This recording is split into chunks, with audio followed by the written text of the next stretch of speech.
National credit framework सुर्खियों में क्यों? विश्वविद्यालय अनुदान आयोग यूजीसी ने नेशनल क्रेडिट फ्रेमवर्क जारी किया है। एनसीआरएफ की पृष्ठभूमि राष्ट्रीय शिक्षा नीति एनईपी 2020 के लक्ष्यों को प्राप्त करने के लिए केंद्र सरकार ने एक उच्च स्तरीय समिति 2021 के गठन को मंजूरी दी है। यह समिति सामान्य व्यावसायिक शिक्षा और प्रशिक्षण कोर्स के लिए एक राष्ट्रीय क्रेडिट संचय और हस्तांतरण फ्रेमवर्क विकसित करेगी।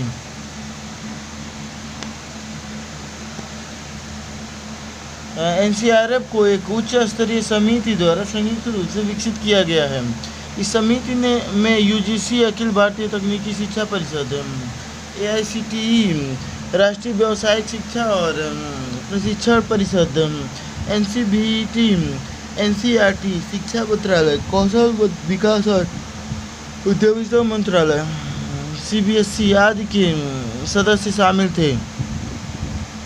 एनसीआरएफ के लाभ: विद्यार्थी सीखने में लचीलापन, बहुविषयक कौशल, जीवन सीखने को सक्षम बनाता है।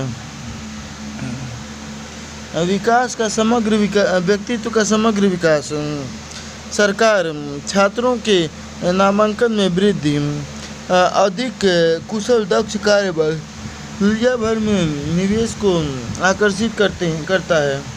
उद्योग कुशल दक्ष कार्यबल, प्रशिक्षण, लागत में कमी, कार्यबल को बेहतर बनाना, कार्यबल की बेहतर दक्षता, नवाचार की बेहतर संभावनाएं, संस्थान सरल और समान ऋण व्यवस्था, संस्थाओं में सभी आयु वर्ग के स्टूडेंट्स का अधिक संख्या में एडमिशन, अनुसंधान और नवाचार पर जोर।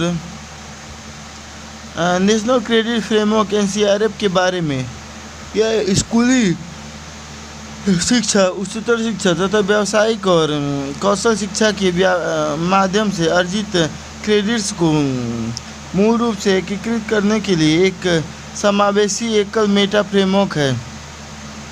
सभी शिक्षाओं के क्रेडिटाइजेशन और एकीकरण के लिए राष्ट्रीय क्रेडिट फ्रेमवर्क में उच्चतर शिक्षा, व्यावसायिक शिक्षा, कौशल शिक्षा तथा स्कूली शिक्षा के लिए योग्यता फ्रेमवर्क शामिल होंगे। अर्थात राष्ट्रीय उच्चतर शिक्षा योग्यता फ्रेमवर्क, राष्ट्रीय पाठ्यचर्या फ्रेमवर्क, राष्ट्रीय स्कूली शिक्षा योग्यता फ्रेमवर्क। यह फ्रेमवर्क स्कूली शिक्षा, उच्चतर शिक्षा और व्यावसायिक एवं कौशल शिक्षा के माध्यम से अर्जित क्रेडिट्स को एकीकृत करने का प्रयास करता है। इससे छात्रों के बीच लचीलापन और गतिशीलता सुनिश्चित हो सकेगी। यह क्रेडिट सिस्टम को अपनाने में स्कूलों, कॉलेजों और विश्वविद्यालयों द्वारा पालन किए जाने वाले दिशा निर्देश उपलब्ध कराएगा। यह विज्ञान, सामाजिक विज्ञान, कला, मानविकी तथा खेल के क्षेत्र में व्यापक आधार वाली बहुविषयक शिक्षा को सक्षम करके शिक्षा को और अधिक समग्र बनाता है। एनसीआरएफ की मुख्य विशेषताएं: क्रेडिट सिस्टम, यह शिक्षा को 8 स्तरों में विभाजित करता है। स्कूली शिक्षा 1 से 4 के 4 स्तर के अंतर्गत आती है। 4.5 8 का स्तर उच्चतर शिक्षा को संदर्भित करता है तथा व्यावसायिक शिक्षा और प्रशिक्षण को 1 से 8 स्तर के अंतर्गत रखा गया है। अकादमिक शिक्षा, व्यावसायिक शिक्षा, प्रशिक्षण और कौशल शिक्षा के पूरा होने के बाद अर्जित क्रेडिट को एकेडमिक बैंक ऑफ क्रेडिट्स में संग्रहित किया जाएगा।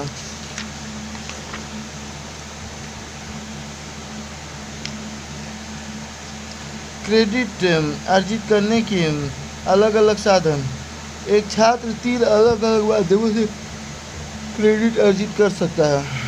शैक्षणिक शिक्षा पूरी करके, व्यावसायिक शिक्षा, प्रशिक्षण या कौशल कार्यक्रम से गुजरकर, उद्योगों से प्राप्त प्रासंगिक अनुभव और प्रवीणता स्तर जैसे अनुभवात्मक शिक्षण को ग्रहण करके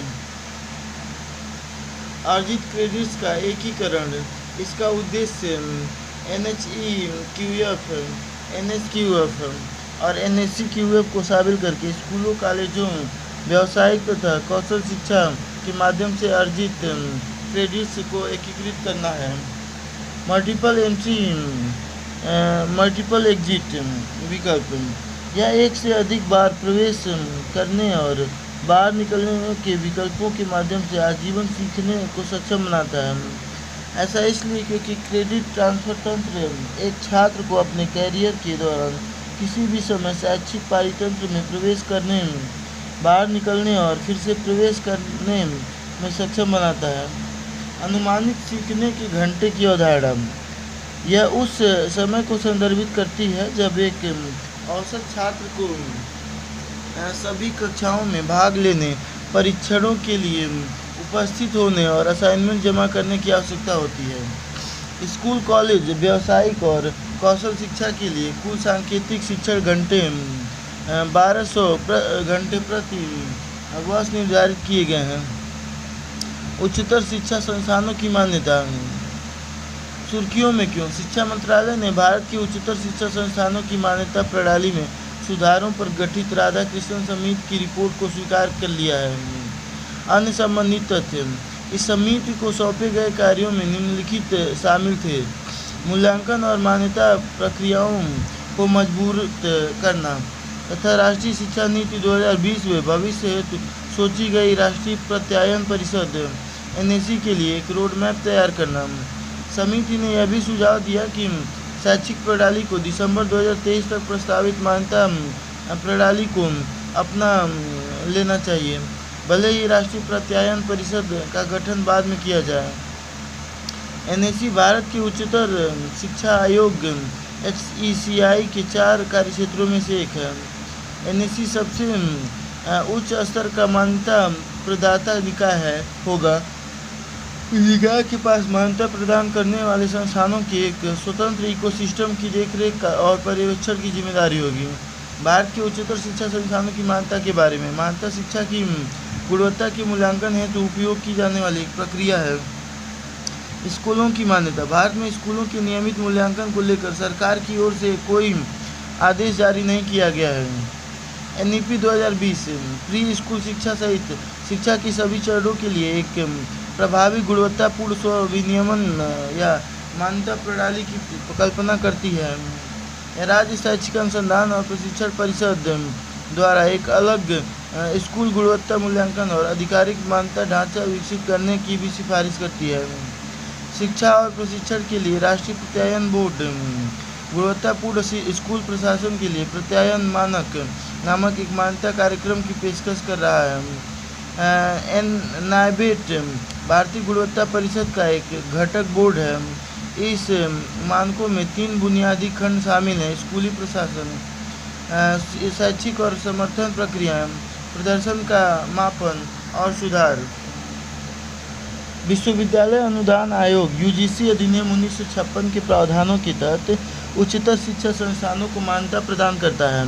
इसके अलावा केंद्र सरकार और यहाँ तक कि कुछ राज्यों के दायरे में आने वाली कई एजेंसियों को आवधिक स्वीकृति, मूल्यांकन, मान्यता और उच्चतर शिक्षा संस्थानों की रैंकिंग का कार्य सौंपा गया है। उच्चतर शिक्षा संस्थानों से जुड़ी भारत की मान्यता प्रणाली में सुधार के लिए की गई मुख्य सिफारिशें: समग्र मूल्यांकन प्रणाली CAS, नई प्रस्तावित मूल्यांकन और मान्यता प्रणाली में सभी उच्चतर शिक्षा संस्थानों और उनके प्रत्येक कार्यक्रम को शामिल करना चाहिए। द्विआधारी मान्यता प्रणाली, समिति ने NSE की वर्तमान 8 बिंदु ग्रेडिंग प्रणाली में से एक द्विआधारी मान्यता प्रणाली को अपनाने हेतु एक प्रस्ताव प्रस्तुत किया है, जैसे मान्यता प्राप्त और गैर मान्यता प्राप्त। समिति ने गैर मान्यता प्राप्त श्रेणी में 2 उप प्रभागों का प्रस्ताव दिया है: मान्यता की प्रतीक्षा उन लोगों के लिए जो सीमा स्तर के निकट हैं, और गैर मान्यता प्राप्त उन लोगों के लिए जो मान्यता के मानकों से बहुत नीचे हैं।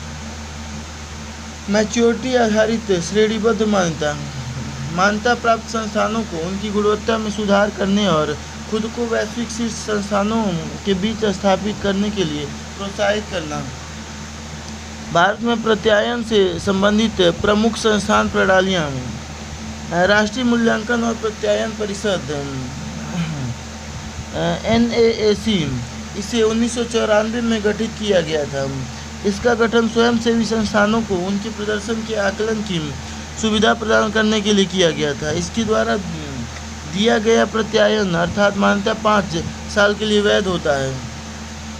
राष्ट्रीय संस्थागत रैंकिंग फ्रेमवर्क, इसे शिक्षा मंत्रालय ने नवंबर 2015 में शुरू किया था।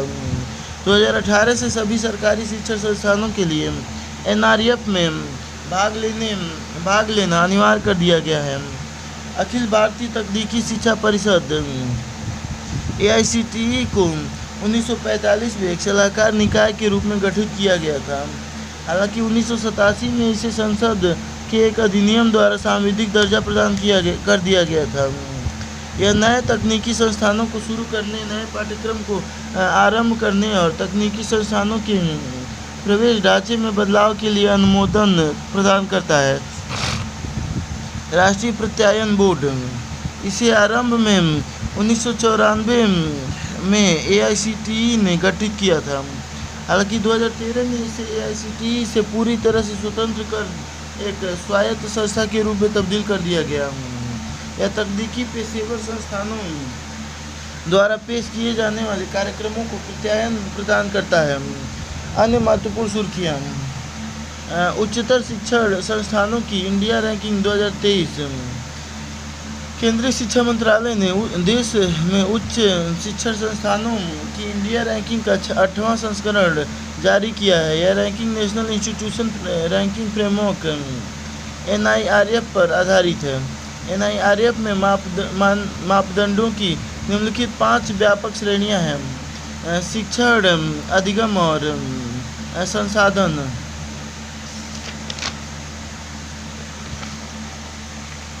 अनुसंधान और व्यावसायिक अभ्यास, स्नातक परिणाम, समावेशिता और आउटरीच, धारणा। इंडिया रैंकिंग 2023 संस्करण में क्या है? कृषि और संबद्ध क्षेत्रक नामक एक नया विषय शामिल किया गया है। इंडिया रैंकिंग में नवाचार रैंकिंग को शामिल किया गया है। पहले इसे Atal ranking of institution on innovation achievements में शामिल किया गया था। आर्किटेक्चर के दायरे का विस्तार कर इसे आर्किटेक्चर एंड प्लानिंग नाम दिया गया है। समग्र श्रेणी में भारतीय प्रौद्योगिकी संस्था IIT मद्रास को सर्वोच्च रैंकिंग प्रदान की गई है। इसके बाद भारतीय विज्ञान संस्थान IISc बेंगलुरु का स्थान है। रैंकिंग शैक्षणिक प्रतिष्ठा, नियोक्ता प्रतिष्ठा और फैकल्टी से संबंधित संकेतकों पर आधारित है। राष्ट्रीय चिकित्सा आयोग NMC को 10 वर्षों के लिए प्रतिष्ठित world federation for medical education से मान्यता प्राप्त हुई। राष्ट्रीय चिकित्सा आयोग NMC भारत में मेडिकल एजुकेशन और मेडिकल प्रैक्टिस से संबंधित प्रमुख विनियामक निकाय है। NMC एक सांविधिक निकाय है। इसका गठन राष्ट्रीय चिकित्सा आयोग अधिनियम 2019 के तहत किया गया है। WFME उन अलग अलग प्रत्यायन प्रदान करने वाली एजेंसियों को मान्यता प्रदान करता है जो WFME के मान्यता संबंधी मानदंडों को पूरा करती हैं। लाभ: इससे भारत के मौजूदा सभी 706 मेडिकल कॉलेजों को WFME से मान्यता मिल जाएगी। अगले 10 वर्षों में स्थापित होने वाले नए मेडिकल कॉलेजों को स्वतः मान्यता मिल जाएगी। राष्ट्रीय नर्सिंग और मिडवाइफरी आयोग अधिनियम 2023 तथा राष्ट्रीय दंत चिकित्सा आयोग अधिनियम 2023, NNMC अधिनियम 2023 और NDC अधिनियम 2023 का उद्देश्य क्रमशः पैरामेडिकल, नर्स और मिडवाइफ सहित तथा दंत चिकित्सा क्षेत्र में गुणवत्तापूर्ण शिक्षा में सुधार करना है। ये अधिनियम राष्ट्रीय चिकित्सा आयोग एनएमसी अधिनियम की तर्ज पर पारित किए गए हैं। इस अधिनियम का उद्देश्य गुणवत्तापूर्ण और सस्ती चिकित्सा शिक्षा तक पहुंच में सुधार करना है। राष्ट्रीय दंत चिकित्सा आयोग अधिनियम 2023 दंत चिकित्सक अधिनियम 1948 को निरस्त करेगा। इसमें एक राष्ट्रीय दंत चिकित्सा आयोग एनएमसी स्थापित करने का प्रस्ताव किया गया है। यह आयोग देश में दंत चिकित्सा शिक्षा और पेशे को विनियमित करेगा। इसमें नेशनल एग्जिट टेस्ट की तर्ज पर दंत चिकित्सकों के लिए भी एक एग्जिट टेस्ट का प्रावधान किया गया है। एनएमसी अधिनियम भारतीय नर्सिंग परिषद अधिनियम 1947 को निरस्त करेगा। यह एक राष्ट्रीय नर्सिंग और मिडवाइफरी आयोग की स्थापना का प्रावधान करता है। यह आयोग नर्सिंग और मिडवाइफरी शिक्षा एवं प्रशिक्षण के प्रशासन के लिए नीतियां निर्मित करेगा, साथ ही मानकों को विनियमित भी करेगा। यह नर्सिंग और मिडवाइफरी संस्थानों में प्रवेश के लिए एक समान तंत्र प्रदान करेगा। अधिनियम की आवश्यकता क्यों? भारत के 40% जिलों में नर्सिंग कॉलेज नहीं है। वर्तमान में भारत में नर्स और जनसंख्या अनुपात केवल 2.06 से 1000 है, जबकि वैश्विक मानदंड 3 है, रेशियो 1000 है। विद्या समीक्षा केंद्र VSK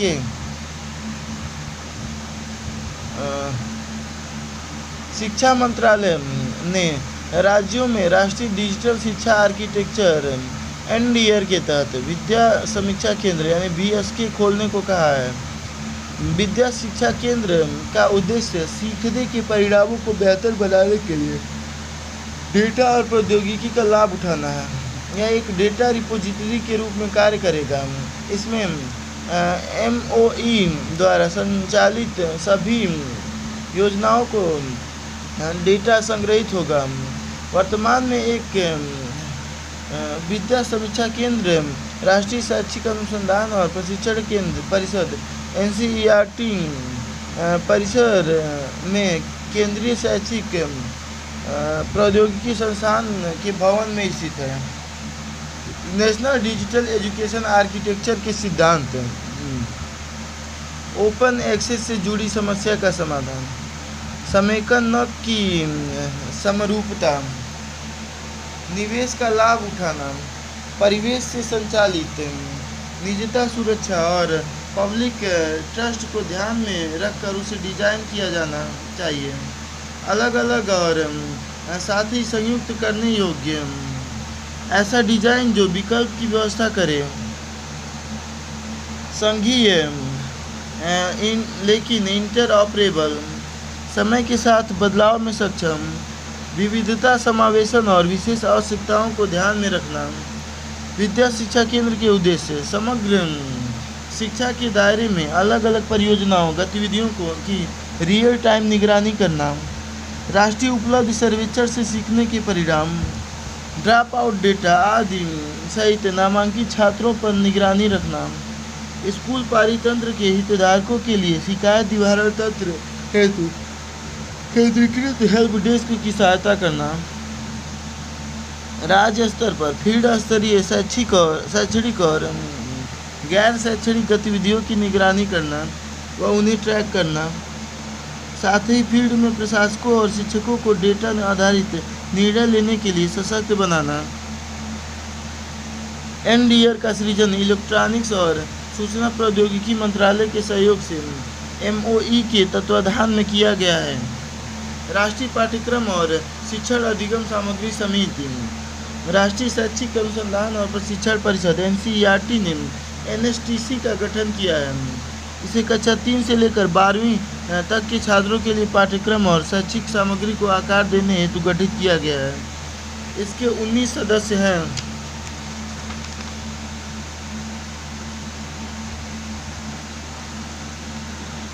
NSTC के बारे में इसका कार्य स्कूल पाठ्यक्रम, पाठ्य पुस्तकों तथा शिक्षण और अधिगम सामग्री का राष्ट्रीय पाठ्यचर्या फ्रेमवर्क के साथ संरेखण सुनिश्चित करना है। पाठ्य पुस्तकों को विकसित करने के लिए इसकी विषय विशेषज्ञों से युक्त पाठ्यचर्या क्षेत्र समूहों द्वारा सहायता की जाएगी। इससे पहले स्कूली शिक्षा के लिए NCF 2023 ने स्कूली शिक्षा के व्यापक पुनर्गठन की सिफारिश की थी। अब स्वास्थ्य रिलेटेड जो भी आर्टिकल हैं, राष्ट्रीय परिवार स्वास्थ्य सर्वेक्षण 5 रिपोर्ट अखिल भारतीय स्तर पर सर्वेक्षण के मुख्य निष्कर्षों पर एक नज़र।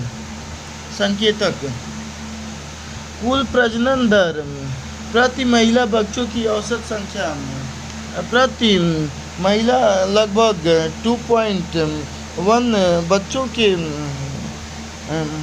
TFR को प्रतिस्थापन स्तर की प्रजनन क्षमता कहा जाता है। इस जनसंख्या वृद्धि को नियंत्रण में रखने के लिए आवश्यक माना जाता है। अखिल भारतीय स्तर पर सर्वेक्षण की मुख्य निर्देश। राष्ट्रीय परिवार स्वास्थ्य सर्वेक्षण 5 2019 से 21 में 2.0 था और NFHS 4 में 2015 से 16 में 2.2। गर्भ निरोधक प्रसार दर 19 से 21 में 67% और 2015 में 15-16 में 54% था। गर्भ के प्रथम 3 महीनों में गर्भवती महिलाओं द्वारा प्रसव पूर्व देखभाल केंद्रों का दौरा 70% अब हो गई 19 से 21 में। उससे पहले 59 था 15 से पहले 15 तक। परिवार नियोजन की ज़रूरतें जो पूरी नहीं हुई हैं 19 से 21 में 9% लोगों की और 15-16 में 13% था। और 12 से 23 महीनों के बच्चों में पूर्ण टीकाकरण 76% हो गया है। 15 तक 62% था। कुल जनसंख्या में लिंगानुपात प्रति 1000 पुरुषों पर महिलाएं। यह पहली बार है जब किसी भी NFHS या जनगणना में लिंगानुपात महिलाओं के पक्ष में झुका हुआ है। 1020 है और 2015-16 में 991 था। नवजात मृत्यु दर प्रति 1000 जीवित जन्मों में व्यक्ति जीवन के पहले 28 दिनों के दौरान सभी जीवित जन्मों में मृत्यु की संख्या 24.9, पहले ये 29.5 था। शिशु मृत्यु दर प्रति 1000 जीवित जन्म या जीवन के पहले 28 दिनों के दौरान सभी जीवित जन्मों में शिशुओं की मृत्यु की संख्या है। इसे प्रति 1000 जीवित जन्मों पर व्यक्त किया जाता है। 35.2 था है 19-21 में और 40 था ये 15-16 में 40.7। 5 वर्ष से कम आयु के बच्चों की मृत्यु दर प्रति 1000 जीवित जन्म पर या किसी विशिष्ट वर्ष या अवधि में जन्म ले ये बच्चे की 5 वर्ष की आयु तक पहुंचने से पहले मृत्यु की संभावना है 41.9, पहले था ये 49.7।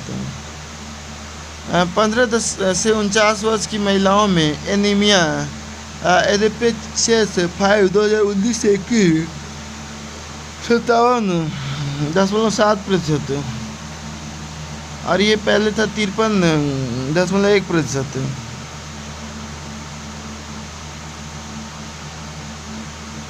छः से 59 माह की आयु के बच्चों में एनीमिया 67.1% NFHS 5 में। ये पहले NFHS 15-16 में 58.6 था। 20 से 24 वर्ष की आयु की ऐसी महिलाएं जिनका विवाह 18 वर्ष की आयु से पहले हुआ 23.3% है। अब जो 15 में 26.8% था।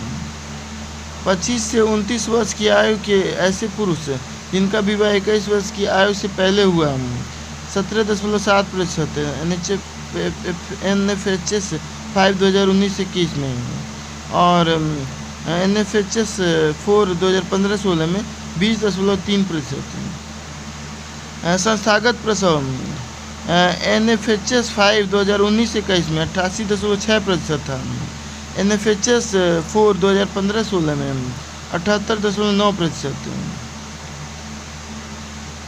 5 वर्ष से कम आयु के बच्चे जो ठिगनेपन से पीड़ित हैं, आयु के अनुरूप लंबाई कम होना, NFHS 5 2019-21 में 35.5%, NFHS 4 2015-16 में 38.4%। 5 वर्ष से कम आयु के बच्चे जो दुबलेपन से पीड़ित हैं, ऊंचाई के अनुरूप वजन कम होना, 19-21 में 19.3% और ये 15-16 में 21% था। 5 वर्ष से कम आयु के बच्चे जिनका वजन है, आयु के अनुरूप वजन कम होना, 32.1% और ये 15-16 में 35.8% था। सार्वभौमिक स्वास्थ्य कवरेज सुर्खियों में क्यों? हाल ही में विश्व स्वास्थ्य संगठन और विश्व बैंक ने संयुक्त रूप से tracking universal health coverage 2023 global monitoring report जारी की। स्वास्थ्य परिवेश सार्वभौमिक स्वास्थ्य कवरेज के बारे में UHC का अर्थ है कि सभी लोगों की वित्तीय कठिनाई के बिना हर तरह की गुणवत्तापूर्ण स्वास्थ्य सेवाओं तक पहुंच प्राप्त हो। इसमें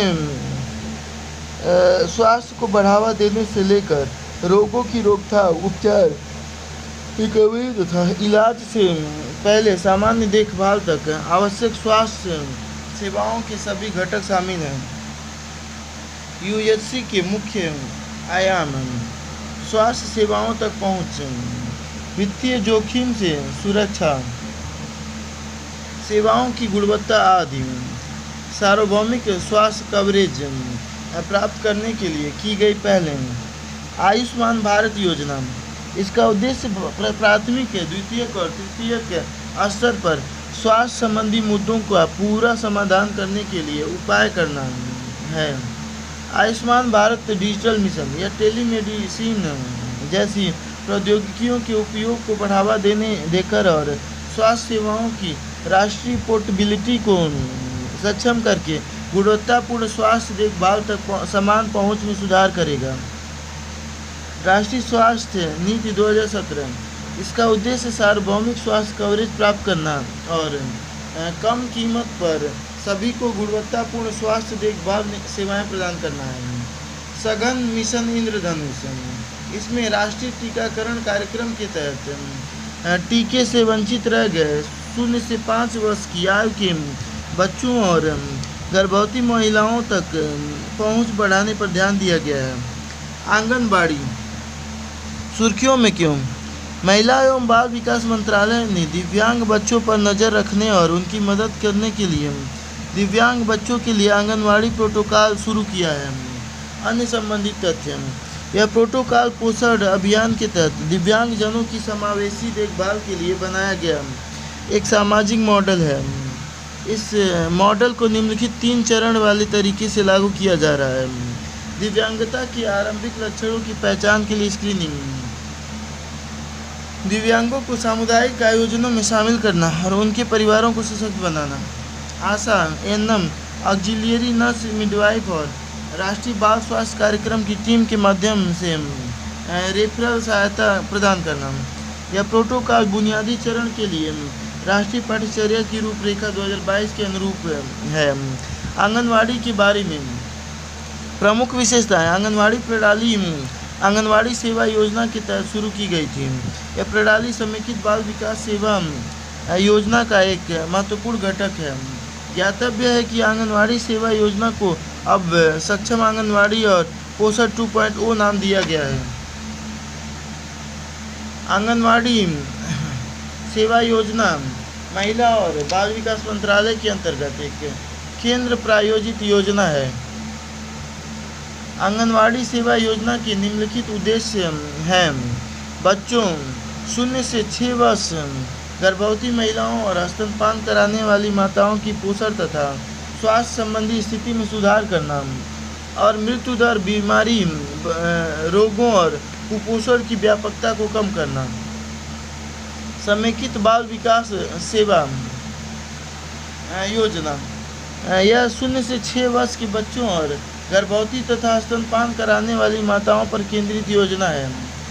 पूरक पोषण, टीकाकरण, प्री स्कूल शिक्षा, हेल्थ चेकअप, स्वास्थ्य और पोषण रेफरल सेवाएं, स्वास्थ्य और पोषण शिक्षा रेफरल सेवाएं। आंगनवाड़ी प्रणाली की स्थिति पैठ।